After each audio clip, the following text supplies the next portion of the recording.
Steaua Bucharest is the most decorated name in Romanian football.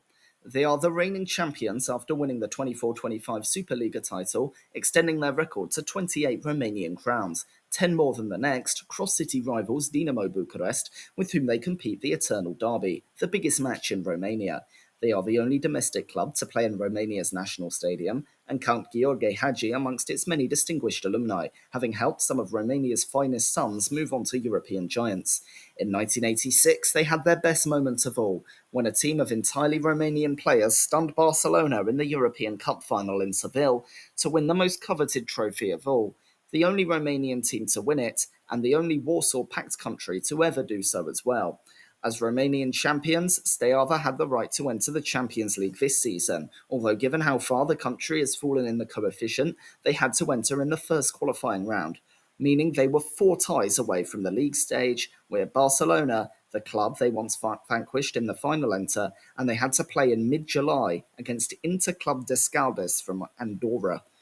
If you look at the UEFA website for, say, the first leg, the website says FCSB 3 into Escaldes 1. At first, you might think that the acronym isn't too contentious.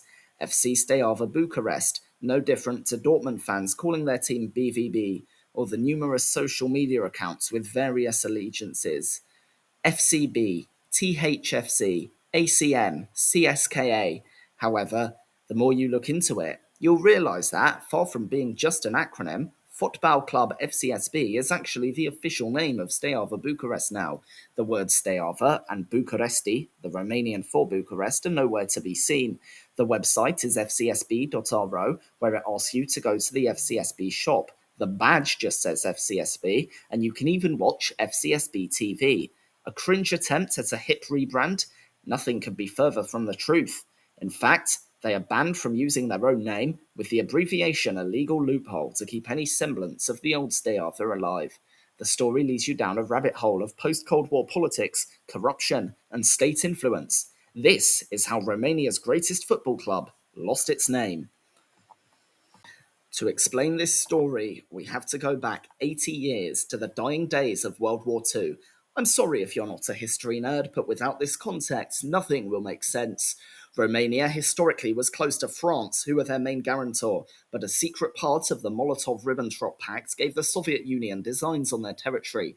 After France fell to the Germans in 1940, the Soviets moved in and occupied and then annexed the eastern part of their territory, declaring it the newest part of the Soviet Union, the Moldavian SSR. Today, that is the independent country of Moldova, and it is why there are two bordering, Romanian-speaking countries that are separate. This destroyed the popularity of the government, and it was overthrown by an alliance of the military leader Ion Antonescu and the fascist Iron Guard Party. Antonescu destroyed the Iron Guard, taking power for himself, and joined World War II on the side of the Axis, vowing revenge on the Soviets. One of Antonescu's acts was to force King Carol II to abdicate and replace him with his father, King Michael I, who had earlier abdicated in favour of his son.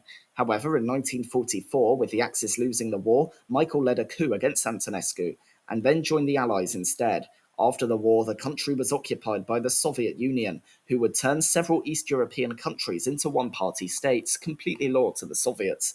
In Romania, there was a problem for them, however, as the king had led the switch from the Axis to the Allied side. He was still popular and harder to get rid of. By 1947, unfair elections had been held, and the country was basically completely under communist control. However, it was also still officially a monarchy. One of the contradictions of this was that the land forces was still called the Royal Romanian Army. It was in this Romania, still in an uneasy transition from constitutional monarchy to totalitarian communist state, where ASA Bucuresti was formed, the ASA standing for Army Sports Association. It had 7 departments: fencing, volleyball, boxing, shooting, athletics, tennis, and football. This isn't so uncommon in Europe, with Barcelona having teams in basketball, handball, both rugby codes, ice hockey, and volleyball, among others. This was officially formed by the army. As this was happening, in December 1947, the communist leaders summoned King Michael to the capital.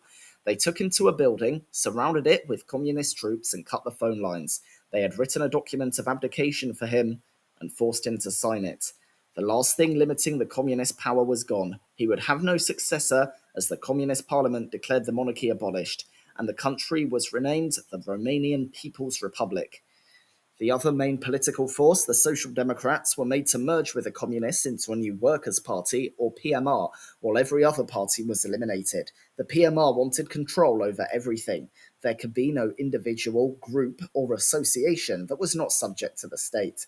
Therefore, every sports club had to be linked to a trade union, ministry, or state-owned company. With ASA Bucharesti about to enter the second tier, the new rules were to their advantage, as they were linked to the now communist People's Army. One of the best teams in pre-war and wartime Romania, Carmen Bucharesti, was owned by a wealthy industrialist, Dumitru Mosiotina. The government arranged a friendly with Soviet side Dinamo Tbilisi and ordered them to lose the game on purpose. Mochiotina, a committed anti-communist, refused, and on the eve of the 1947-48 season, the communists got their revenge by dissolving Carmen and replacing them in the top-tier Divizia A with ASA. In their only season as ASA, they avoided relegation by a point, being made to play a playoff, which they survived. The new rulers made them rename to the more communist-sounding Central Sports Club of the Army, or CSCA Bucharesti. This acronym is well known, with teams like CSKA Moscow owning it. Under the new name, they won their first trophy, the Romanian Cup, in 1949. In 1950, their name changed again to CCA Bucharesti, the CCA being Central House of the Army. Under this name, they won their first league title in 1951 and entered the European Cup for the first time in 1957, where they drew with Borussia Dortmund, but lost a playoff match in the first round. In 1961, they got another name change to CSA Steaua Bucharesti. The CSA was Army Sports Club, with the Steaua meaning star. A red star is a communist symbol, meaning to represent the five fingers on a worker's hand, although this origin is debated. Again, the communist influence can be seen today in post-communist European football, with Red Star Belgrade the most famous example. In the communist era, Steaua were among Romania's finest sides, as they are now, but the 1960s, 1970s, and 1980s were amongst the most competitive in Romanian football, meaning trophies were hard to come by sometimes. Their manager, Stefan Kovac's success won him a golden ticket outside the Iron Curtain to manage the Ajax of Johan Cruyff, winning 2 European Cups there. However, other than that, there was a dry spell. From 1980 to 1984, they won no trophies at all. But 1985 would be a special year as they won a League and Cup double, allowing them to enter the European Cup. This was the old days, when the Cup was a straight knockout, and only the champions of each country were allowed to enter. Velja of Denmark, Honved from Hungary, and Kusisi of Finland were in the first 3 rounds. In the semi-final was Anderlecht. No joke then, still in the last days of their golden era, and having beaten Bayern Munich in the quarters, Steaua vanquished them 3-1, setting up a final with Barcelona in Seville. Terry Venables' Blaugrana huffed and puffed for 120 minutes, but could not find a way through, with Steaua's dear Miodrag Belodedici putting in a masterclass at sweeper and ensuring the game ended goalless. In the shootout, Helmut Dukadam saved all 4 of Barca's penalties to complete Romanian football's greatest day. Yes, the competition was weak that year. English clubs were banned after the Heysel disaster, and many football hipsters insist Everton would have won if allowed to compete.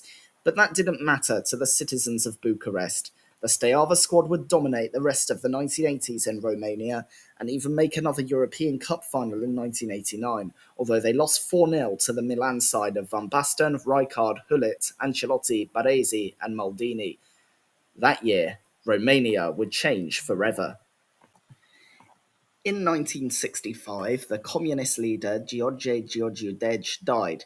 The old leaders of the Politburo fought and squabbled over who to replace him. Instead of picking any of them, they chose a younger compromise figure, Nicolae Ceausescu. Ceausescu had no interest in playing a juggling act between different factions, though.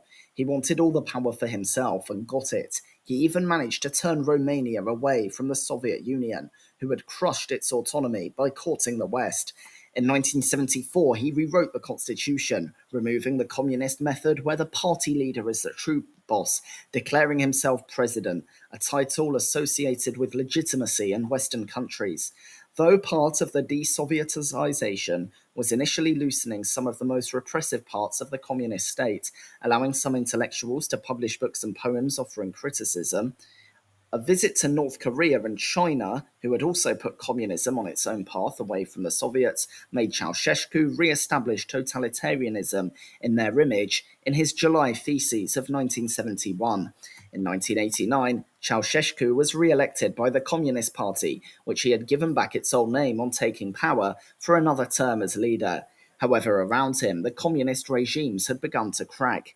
Hungary had already fallen, and 3 days after Ceausescu's re-election, so did Poland, then Bulgaria 2 days after that, Czechoslovakia 4 days later, and East Germany 2 days more. This was the aftermath of a long series of protests against the regimes. Even in the Soviet Union itself, Lithuania became the first country to abolish Marxism-Leninism. Ceausescu, once safe in a sea of red, was on his own. Still, he tried to march onwards, cracking down on protests. A huge uprising occurred in the city of Timisoara while he was visiting Iran. He returned to Romania to give a speech, and everything was stage managed. Those who worked in the massive state-owned enterprises were forcibly bussed en masse to Bucharest in front of the presidential palace. Random bystanders were also forced to join. They were given symbols, banners, and flags professing their support of the great leader. He began his speech announcing the protest was the work of foreign agents and traitors, but the loyal citizens would be rewarded with a pay rise. Someone screamed. Soon everyone else was shouting too. Ceausescu looked on, shocked. He continued his speech as his people began to riot. Ceausescu told his defense minister Vasile Milea to shoot on them.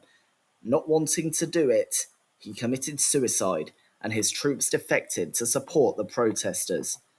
The revolutionaries formed a National Salvation Front, which executed Ceausescu and his wife. At first, the FSN was massively popular in its own right, and it was thought its government might form its own autocracy. However, protests by miners led to the FSN's fall as well, and Romanian politics would split into a multi-party system, no different from the rest of Europe, with Romania joining NATO in 2004 and the EU in 2007. To get to where it is today, Romania had to change not just its politics, but its economy. The Iron Curtain between West and East Europe was lifted, and this led to Steaува's best players joining European giants, including George Hagi going to Real Madrid, weakening the status of clubs in Eastern Europe. Socialist policies, including the massive state-owned companies, would be privatized and broken up. Steaua Bucharest managed to stay associated with the armed forces until the late 1990s, but this would not last forever. By 1998, in capitalist Romania, it made no sense for the army to be financing a football club. It wasn't good for the army, who had to spend money on things that weren't weapons and personnel, and it wasn't good for the club, who could hardly justify requesting taxpayer money to buy a new fullback. Therefore, the club was privatised into AFC Steaua Bucuresti. CSA Steaua Bucuresti was still owned by the army, and their other sporting departments were kept alive. However, for football, CSA gave AFC the right to use the Steaua name, stadium, and assets, including their status in the league. CSA kept funding the less expensive handball, gymnastics, and other teams, while AFC took over the footy. AFC was registered as an NGO, which led to restrictions when it came to stocks and financial arrangements. Therefore, a new company was formed, called FC Steaua Bucuresti SA. The AFC Steaua NGO would own 36%, but the businessman Gigi Becali, who FCSB were borrowing money from, got 51%. This new setup also requested CSA, still owned by the army, to use the Steaua name. This time it was denied, but they used it anyway.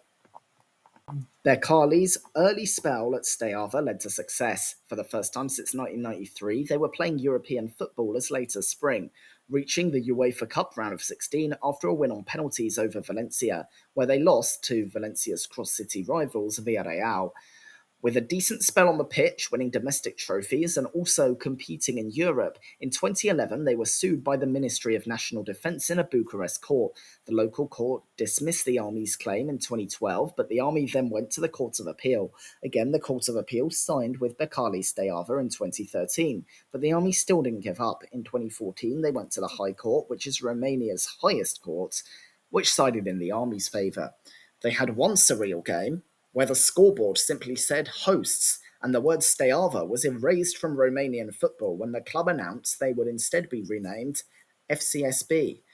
The stadium issue was sorted by the fact that Romania's national team had opened a new stadium in Bucharest in 2011 and FCSB moved there. But this was an identity crisis.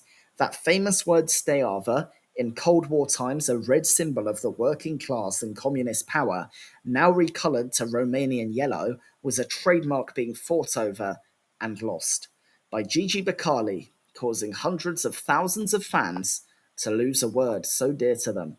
Gigi Becali is not liked among Steaua fans or most Romanians. In a post-revolution order, many public assets were sold off on the cheap, creating a sort of oligarch class and leading to alarm bells sounding. He traded his plot of land in the provinces for army-controlled land in Bucharest, and soon, as house prices skyrocketed in the newly opened capital of a future EU state, Becali was a millionaire. He began a business and political career, becoming an MEP in 2009. His controversial statements and criticism, with him once being sarcastically awarded by a gay rights association for being the most homophobic person in Romania, and various other sexist, xenophobic, racist, and violent statements, often landed him in hot water. In 2013, it was ruled the land deal that made him rich was so dodgy he could be convicted for it, and indeed he was sentenced to 3 years in prison. However, what he didn't lose was his money, and now he is out, free, and even a member of Romania's parliament. A controversial politician and a controversial owner, Becali has gone through managers quickly, which is not uncommon but not a good sign. But he has interfered with selection so much that under some managers they've been considered puppets for Becali, who does not have coaching badges, with Becali choosing the team. His decisions have sometimes been erratic. For one, when he wanted a puppet manager, he called the recently retired midfielder Dinu Todoran. Todoran said to call him back later as he was in church. The Orthodox Becali was so impressed he hired Todoran on the spot, with Becali's strong links to religion. However, in fact, Becali was picking the team, with Todoran's role to be someone with a badge who sits on the bench. His vaccine skepticism once led to a COVID outbreak on the eve of a crucial derby with rivals Dinamo Bucharest, and he said that FCSB will never have a women's team because it is aligning to Satan's ideas. Women aren't built for playing football. The female was created to be beautiful, to attract the opposite sex, said Becali. The most crazy of all, however, is refusing to sign Florent Sinama Pongol because he was black. You might think that's where this story ends. Steaua Bucharest lives on as an army sports club with basketball, handball, taekwondo, and even motorcycle teams, but not a football one. And the football team is forced to use the embarrassing name FCSB. Alas, there is another twist when, after the court rulings in 2017, CSA Steaua Bucharest reopened their football section and entered the Romanian fourth tier. They came second in the Bucharest Regional League but couldn't advance through the playoffs. In 2018-19, they won the regular season but again lost in the championship playoffs, with the winners of that, remarkably, being a short-lived revival of Carmen Bucuresti, the very team whose expulsion in 1947 put the original Steaua in the big leagues.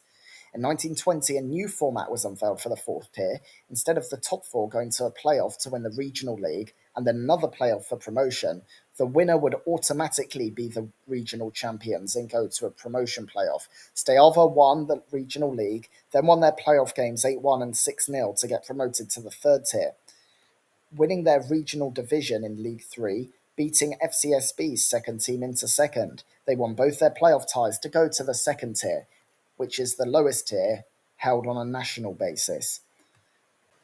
In the second tier, they have finished in the promotion places several times, but current Superliga rules say that all clubs must be privately owned, thus making Steaua ineligible for promotion.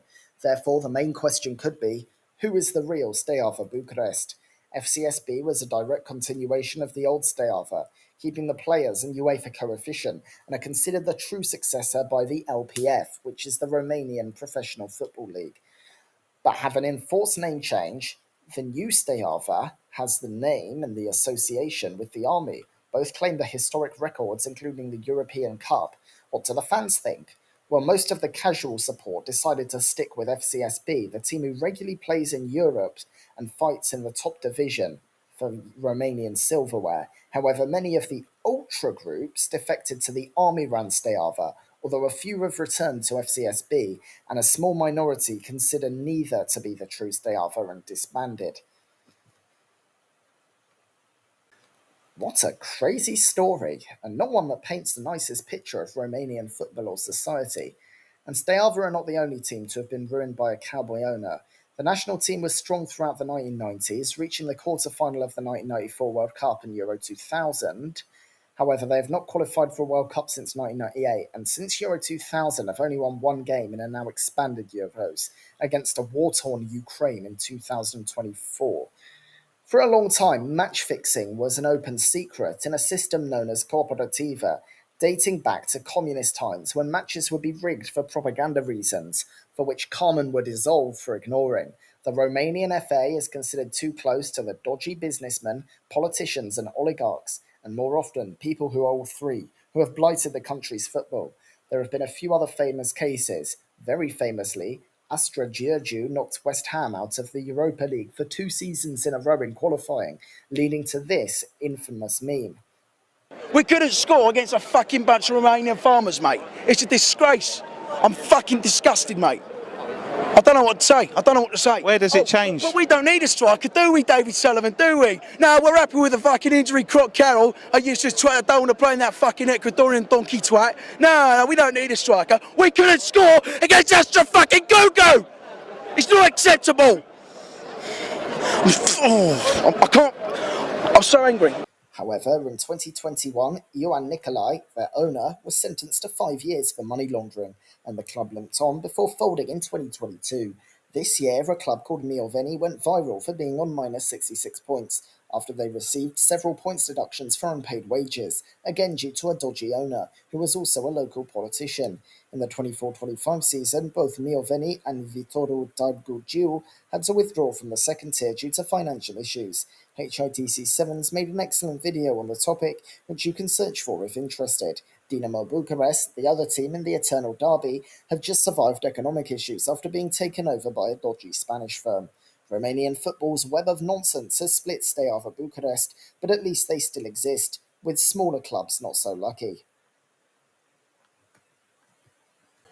Well, thanks for watching, and I'd love to hear from you in the comments, especially if you're a Steaua fan or Romanian, even if it's just to say where my pronunciation was wrong. I tried my best. If not, what did you think? Have you heard of this story before? Does your country have nonsense like this in their football system? If so, what happened? Let me know in the comments. Thanks once again.